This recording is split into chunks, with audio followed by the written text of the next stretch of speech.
Saan ba natatagpuan ng pag-ibig? Tila kasi ang tagal-tagal na nitong nag-uubli sa akin. Sandali. Paano mo ba mailalarawan ng pagmamahal? Magaan. Yung tipong napapadali lahat ng bagay na dati, tingin natin ay mahirap. Nahirapan man, pero di mo yun alintana kasi nagmamahal ka. May kalayaan.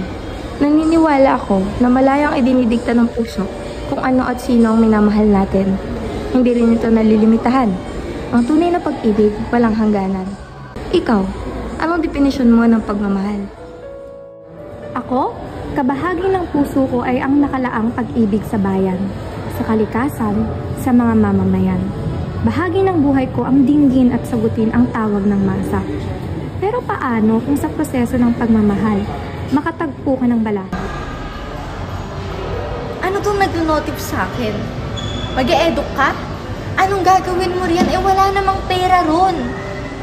Ate, ito yung kanina gusto ko eh. Ano ba yan, Sheila? Hinayaan na nga kita mag-yums kahit wala kang matututunan doon. Tapos ngayon, sasabihin mo naman na gusto mong maging guro? Bakit? Nakakabuhay ba ng pamilya yung sahod, no? Pero ate, alam mo naman na bata pa lang ako, gusto ko na maging guro. Hindi ko na mapipigilan yon. At kung pipigilan ko man, alam kong babalik pa rin ako sa pagtuturo dahil nasa puso ko ang pagiging guro.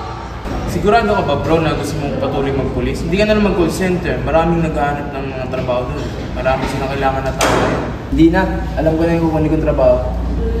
Magpupulis ka? Hindi mas hamak na mas maganda magtrabaho pag call center. Hindi dahil hindi man sila sa ngayon at magpapatuloy sila sa susunod na taon. At saka isa pa, aanin ka ang propesyon na hindi naman ako interesado. Ang pagmamahal ay pagiging handa. Handang masaktan, magsakripisyo, at magkaroon ng kasalo. Ang tanong, handa ka na ba? Handa ako. Handang lumikha ng sariling yapak at sundin ang sariling landas.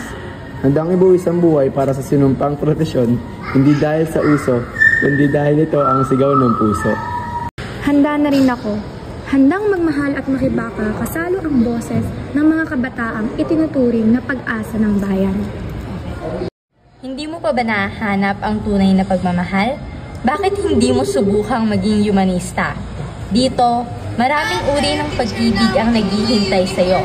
Pag-ibig ng pakikibaka, gaya ng pagiging boses ng mga maralita at manggagawa. Pag-ibig na hindi ka mabibigong ipaglaban. Mahirap diktahan ng puso. Walang saysay ang pagpili ng kurso o trabaho hindi mo namang gusto. Hayaan mong ikaw naman ang piliin.